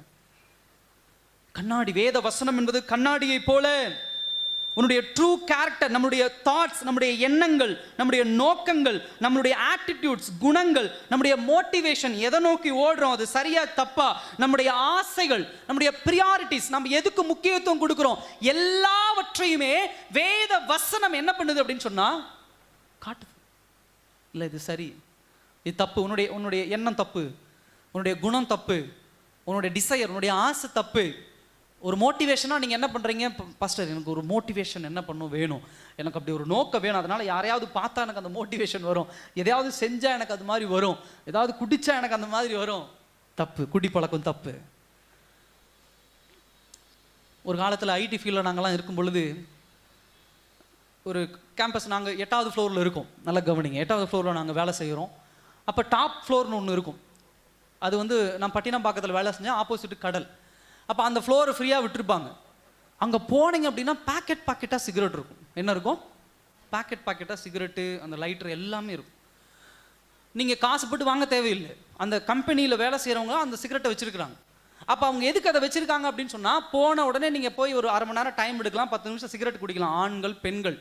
நான் நம்ம ஊரில் இருந்து நம்மளாம் போகும்போது முதல்ல அங்கே தான் பார்க்குறேன் நான் ஒரு லேடி இல்லை, ஒரு வாலிப பெண், வெளியில் பயங்கரமான பிரம்மாண்டமான மேக்கப்லாம் இருந்தாலும் அழகாக போய் அழகாக பற்ற வச்சு அழகாக குடிக்குது. ஃபஸ்ட்டு தான் வாயப்பழம் தான் நம்ம பார்க்குறோம், ஐயோ ஒரு பொண்ணு குடிக்குதுன்னு. அதுக்கப்புறம் பெங்களூர் போகும்போது நிறைய பார்த்தோம். இங்கே இருக்கிற நம்ம அதிகமான பேர் பார்த்தது கிடையாது, நானும் அங்கே போய் தான் பார்த்தேன். அப்போ ஆண்கள் பெண்கள் பேதமின்றி சிகரெட்டு ஃபில் ஆகிட்டு ரீஃபில் ஆகிட்டே இருக்குது. 10 பாக்கெட் இருக்குது அப்படின்னு சொன்னால் ஒரு அரை மணி நேரம்னா ஒரு ஆள் வரான், வந்து அந்த பாக்கெட்லாம் எடுத்துகிட்டு மறுபடியும் 10 பாக்கெட் வச்சுட்டு போகிறான். கம்பெனி வச்சுட்டு போகுது. எதுக்காக? மோட்டிவேஷன். என்ன மோட்டிவேஷன்? அவனுக்கு ஸ்ட்ரெஸ் அதிகமாக, மன அழுத்தம், வேலை செஞ்சு ஸ்ட்ரெஸ், அதனால் குடிச்சிக்கோ. சிகரெட் குடிச்சின்னா அந்த புகையை விடும்போது ஒளி காற்றை உள்ள இழுத்து உள் காற்றை வெளியே இழுத்து அது ஏதோ ஆகி அவனுக்கு அப்படியே குறைஞ்சிருதான். இன்னும் டிவியில் ஒருத்தர் சொன்னார், ஒரு பெரிய ஐடி கம்பெனியில் ட்ரைனேஜை க்ளீன் பண்ணாங்களாம். ட்ரைனேஜ் க்ளீன் பண்ணும் பொழுது தவறான காரியங்கள் அவ்வளோ எடுத்தாங்களாம். ஆண்கள் பெண்கள் அந்த காரியத்தை பயன்படுத்துறவங்கள தவறான காரியங்கள் அவ்வளோ எடுத்தாங்களாம். விபச்சாரத்தை ஊக்குவிக்கிற ஒரு காரியமாக இருக்கிறது அப்படின்னு சொல்லி ஒருத்தர் டிவியில் பப்ளிக்காக பேசினார். நடந்த விஷயம். பார்ட்டிஸ் குடிப்பழக்கத்தை ஊக்குவிக்கிறாங்க. ஐடியில் இல்லை, எல்லா இடத்துலையும் அதுதான். எதுக்காக அதெல்லாம் செய்கிறாங்க? இன்னும் நல்ல வேலை இல்லை பாஸ்டர், நான் அதுக்கு தான் நான் பாருங்கள் சம்பாதிக்கிறதுல அப்படி சம்பாதிப்பேன் பாருங்கள், அப்படி ஒரு சிகரெட்டு குடிச்சிட்டேன்னா என்னோட அப்படி கணக்கு அப்படி போட்டுருவேன், நான் அந்த சம்பளம் அப்படி சம்பாதிச்சுட்டு 10% காணிக்க கொடுத்துட்றேன். மோட்டிவேஷன் தப்பு. வேத வசனம் இதை தான் வெளிப்படுத்துது. சிகரெட் குடிக்கிறது தப்பு, நீங்கள் என்ன வேணா எக்ஸ்கியூஸ் சொல்லிக்க, என்ன வேணா அதுக்கு எக்ஸ்கியூஸ் சொல்லிக்க, என்ன வேணா அது பதில் சொல்லிக்கோங்க. குடிக்கிறது தப்பு, நீங்கள் என்ன வேணா அது பதில். எங்கள் அம்மா இறந்துட்டாங்க, எங்கள் மனைவி இறந்துட்டா, என் கணவர் இறந்துட்டா, என் குடும்பத்தில் எந்த பிரச்சனை, என் தொழிலில் ஏமாற்றம், நான் படிப்பில் தோல்வி அடைஞ்சிட்டேன், அதுக்கு என்ன குடிச்சிட்டேன்னா அதெல்லாம் மறந்துடுவாங்க, என் வாழ்க்கையை சரிசமமாக வாழ்ந்து. தப்பு. அதுதான் ரிவீலிங் கேரக்டர், ரிவீல் பண்ணுது வேதவசனம். தப்பு. நீ குடிச்சிட்டு உட்காந்து வேதவசனத்தை எடுத்துக்கினா தப்புனா தப்பு. நீ அதுக்கு என்ன வேணா எக்ஸ்கியூஸ் சொல்லிக்கோ. தப்புனா தப்பு, பாவம்னா பாவம். சில ஆண்கள் தவறு செய்யும் பொழுது, பெண்கள் தவறு செய்யும்போது அவங்களை உட்கார வச்சு பேசும்போது சொல்லுவாங்க, இல்லை பாஸ்டர் என் கணவர் சரியில்லை, அதனால தான் நான் இப்படிப்பட்ட ஒரு வாழ்க்கையை தேர்ந்தெடுத்தேன், என் மனைவி சரியில்லை, அதனால தான் நான் இப்படி ஒருப்பட்ட ஒரு வாழ்க்கை. வேத வசனம் எனக்கு அப்படி சொல்லி கொடுக்கல. உங்கள் கணவர் சரியில்லைன்னா நீங்கள் இப்படிப்பட்ட ஒரு வாழ்க்கையை தேர்ந்தெடுத்துக்கோங்க, உங்கள் மனைவி சரியில்லைன்னா நீங்கள் இப்படிப்பட்ட ஒரு வாழ்க்கையை சொல்லலை. பைபிள் சொல்லலை. தப்பு தப்பு தான். உங்கள் கணவர் எவ்வளோ வேணால் தப்பு பண்ணியிருக்கலாம், உன்னை அடிச்சிருக்கலாம், உன்னை போட்டு குத்தி இருக்கலாம், என்ன வேணால் பண்ணலாம், உன் மனைவி உன்னை எவ்வளோ வேணால் காயப்படுத்திருக்கலாம், அது ஒரு எக்ஸ்கியூஸ் கிடையாது. இதனால தான் நான் என் வாழ்க்கையை நான் அப்படி தீர்மானிச்சுக்கிட்டேன், இதனால தான் என் வாழ்க்கை கிடையாது. தப்புனா தப்பு. ஹல்லேலூயா. Revealing character. இதுதான் வேதவசனம் வெளிப்படுத்துகிற ஒரு காரியமாக என்ன பண்ணுகிறது இருக்கிறது. 6வது ஒரு காரியம் என்ன அப்படின்னா 25ஆம் வசனத்தில் பாருங்க, பூரண பிரமாணம். என்னங்க? பூரண பிரமாணம். பூரண பிரமாணம் அப்படின்னா பர்ஃபெக்ட். வேத வசனத்தை போல ஒரு பூரணம். பூரணம் அப்படின்னு சொன்னா ஹோல்னஸ், ஒரு நிறைவு இந்த உலகத்தில் என்ன கிடையாது, எதுவுமே கிடையாது. அதில் ஒரு டிஃபெக்ட் கிடையாது, அதில் ஒரு குற்றம் கிடையாது, அதில் ஒரு கரப்ஷன் அப்படின்னா தனக்கு தகுந்ததை போல மாற்றிக்கொள்வது. லஞ்சம், ஒரு போலீஸுக்கு லஞ்சம், ஒரு அதிகாரிக்கு லஞ்சம். எதுக்கு லஞ்சம் கொடுக்குறோம்? ஏன் வேலை ஆகணும், அதுக்கு தகுந்த மாதிரி அவங்களை வளைச்சிக்கிறது. வேதவசனத்தை நீங்கள் அப்படி வளைக்க முடியாது. அது பூரணம், அது சரிதான். Without error. அதில் எந்த காரியத்தையும் நீங்கள் என்ன பண்ண முடியாது, குறை கண்டுபிடிக்க முடியாது. வேதவசனம் சொல்லுது தேனிலும் தெளிதேனிலும் ஒழுகிறது போல அது. தங்கத்திலும் விலையேறப்பெற்ற ஒரு காரியம் வேத வசனம். சங்கீதக்காரன் சொல்றாரு, என்னுடைய பாதைக்கு அது தீபமாகும், என்னுடைய இதுக்கு என்ன பண்ணுது, வெளிச்சமாகும் என்ன பண்ணுகிறது இருக்கிறது. பர்ஃபெக்ட். அதுதான் பூரணம். இந்த உலகத்துல வேற எதுவும் பூரணம் கிடையாது. பூரணம்னா சாப்பிட்றத நினைச்சுக்காதீங்க தயவு செய்து. மதியம் ஆயிடுச்சு பாஸ்டர் பசிக்குது அதுவா அப்படி. பூரணம்னா கம்ப்ளீட்னஸ், ஒரு நிறைவு, ஒரு பர்ஃபெக்ட். கரெக்டான மனைவி எனக்கு அமைஞ்சிட்டான், கரெக்டான கணவர் அமைஞ்சிட்டான், கரெக்டான பிள்ளை எனக்கு அமைஞ்சிருச்சு, கரெக்டான தொழில் எனக்கு அமைஞ்சிருச்சு, கரெக்டான வீடு எனக்கு அமைஞ்சிருச்சு சொல்லாதீங்க. வேத வசனத்தை தவிர இந்த உலகத்தில் பர்ஃபெக்ட். ஏன்னா இன்னைக்கு கரெக்டாக தெரியுறா எல்லாமே, ஒரு 2 வருஷத்துக்கு அப்புறம் கொஞ்சம் வீடு இடம் பத்தல, இது இப்படி இருந்தால் என்ன பண்ணோம் சொல்கிறோமா இல்லையா? வண்டி பாஸ்டர், வண்டி எனக்கு அப்படியே பர்ஃபெக்டாக அமைஞ்சிருச்சு பாஸ்டர். ஒரு 4 மாதம் என்னங்க ஐயா பாஸ்டர், கொஞ்சம் முதுகு வலி வருது பாஸ்டர், கொஞ்சம் மைலேஜ் குறையுது பாஸ்டர், கொஞ்சம் இந்த பிரச்சனை வருது பாஸ்டர் சொல்கிறோமா? வேத வசனம் மட்டும்தான் ஒரு பர்ஃபெக்ட் பூரணம். 7வது ஒரு காரியம், அந்த பூரணத்திலேயே சொல்லப்படுகிற ஒரு விஷயம் என்ன அப்படின்னா, பிரமாணமாகிய அந்த பிரமாணம், லா. லா அப்படின்னு சொன்னா சட்டம். வேத வசனத்துக்கு உண்டான வல்லமை என்னன்னா, அது ஒரு சட்டம், அது ஒரு ஒரு ஒரு கைடன்ஸ், அது ஒரு கவர்மெண்ட். அது அந்த சட்டத்தை மீற முடியாது. உபாகம் புத்தகம் 29ஆம் அதிகாரம் 29ஆம் வசனம் சொல்லுது, மறைவானவைகள் நம்முடைய தேவனாகிய கர்த்தருக்கே உரியவைகள், வெளிப்படுத்தப்பட்டவைகளோ இந்த நியாய பிரமாணத்தின் வார்த்தைகளின் படியெல்லாம் செய்யும்படிக்கு நமக்கும் நம்முடைய பிள்ளைகளுக்கும் என்றென்றும் உரிமைகள். வெளிப்படுத்தப்படாத காரியங்களை குறித்து யோசிச்சுட்டு இருக்காதீங்க. ரகசியத்தை விட்டுருங்க. எப்படி பாஸ்டர் இந்த ரகசியம், எப்படி இது என் கணவருடைய இருதயத்தை புரிந்து கொள்ள முடியல, என் மனைவியுடைய இருதயத்தை புரிந்து கொள்ள முடியல, அது தேவையில்லை. பைபிள் என்னென்ன வெளிப்படுத்தி இருக்குது அதுதான் நமக்கு தேவை. அல்லேலூயா. இதெல்லாம் இந்த சட்டத்தை நம்ம என்ன பண்ணணும், தெளிவாக பின்பற்றணும். இதுதான் தேவனுடைய ஸ்டாண்டர்ட், இதுதான் தேவன் வகுத்த முறை. இதுக்கு நான் முழுமையாக என்ன பண்ண வேண்டும், கீழ்ப்படிய வேண்டும், என்னை ஒப்பு கொடுக்கணும். கடைசியாக ஒரு காரியத்தை சொல்லி நான் முடிக்கிறேன். அந்த வசனம் பாருங்க 23, சுயாதீன பிரமாணம் ஆகிய, சுயாதீனம், லிபரேஷன், லிபர்ட்டி அப்படிலாம் சொல்றது, ஃப்ரீடம். தேவ வசனத்துக்கு உண்டான ஒரு வல்லமை என்ன அப்படின்னு சொன்னா, என்னை சுதந்திரமாக்கி வைத்திருக்கிறது. ஹல்லேலூயா. என்னுடைய கேரக்டர், நான் எதுக்கோ ஒண்ணுக்கு அடிமைப்பட்டு கிடந்த, நான் ஒரு நாள் சுயத்திற்காக அடிமைப்பட்டு கிடந்தேன், செல்ஃப் கரப்ஷன், சுயநலத்தில் அடிமைப்பட்டு கிடந்தேன், பாவத்தில் அடிமைப்பட்டு கிடந்தேன். இன்னைக்கு சுயாதீனமா என்னை மாத்தி இருக்கு அப்படின்னு சொன்னா, சுயாதீனம் அப்படின்னா என்னை சுதந்திரமாக மாற்றி இருக்கு அப்படின்னு சொன்னா தேவனுடைய வார்த்தை. அல்லேலூயா. குடிப்பழக்கம் என்னை கட்டி போட்டிருந்தது. எத்தனையோ முறை நான் நினைச்சது உண்டு விடணும், விட முடியல. சிகரெட் விட முடியல, கெட்ட வார்த்தை விட முடியல, தவறான பழக்கங்கள் விட முடியல. இது எல்லாம் என்னை அடிமைப்படுத்தி வச்சிருந்தது. நான் செய்யக்கூடாதுன்னு நினைக்கிறேன், ஆனால் அது என்னை லீட் பண்ணுது. அல்லேலூயா. அப்படிதானே? கெட்ட வார்த்தை பேசக்கூடாதுன்னு முடிவெடுத்தவங்க தான் கோபத்தில் நீங்களா பேசிக்கிட்டே இருக்கிறீங்க. ஏன்?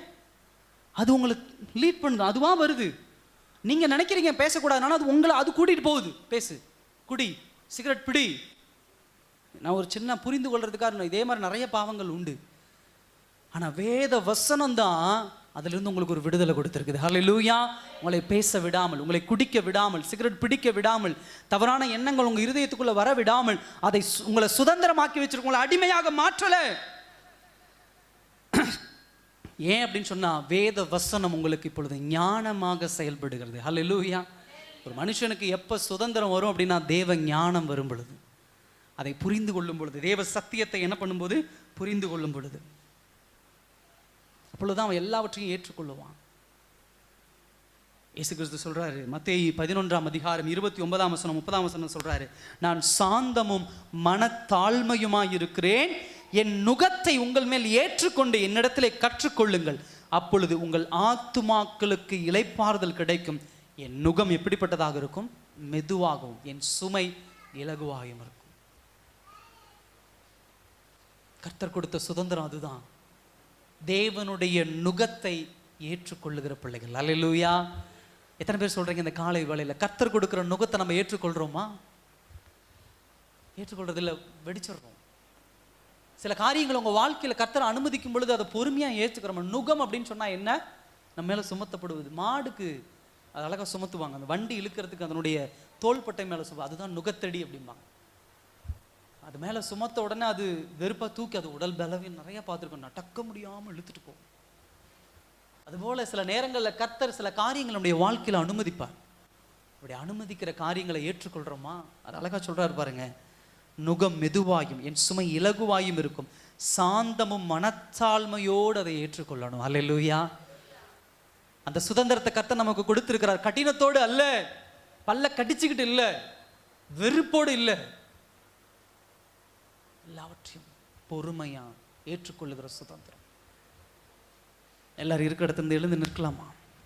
எல்லாரும் இருக்கிற இடத்துல இருந்து எழுந்து நில்லுங்க. கர்த்தர்